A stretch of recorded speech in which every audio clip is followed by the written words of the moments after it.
તો વાત કરીએ વડોદરાની તો કાળઝાળ ગરમીને કારણે વડોદરામાં નવીન પહેલ કે જ્યાં હવે એસી વાળા હેલ્મેટ અપાશે।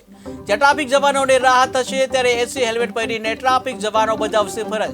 જ્યાં 125 જવાનોને એસી હેલ્મેટ આપવામાં આવ્યા। ગરમીમાં ટ્રાફિક જવાનો માટે આશીર્વાદરૂપ થશે આ હેલ્મેટ। જ્યાં હેલ્મેટ ઇલેક્ટ્રિકલ ચાર્જેબલ હોય, ચાર્જ કરી શકાશે। એકવાર ચાર્જ કર્યા બાદ 8 કલાક ચાલશે।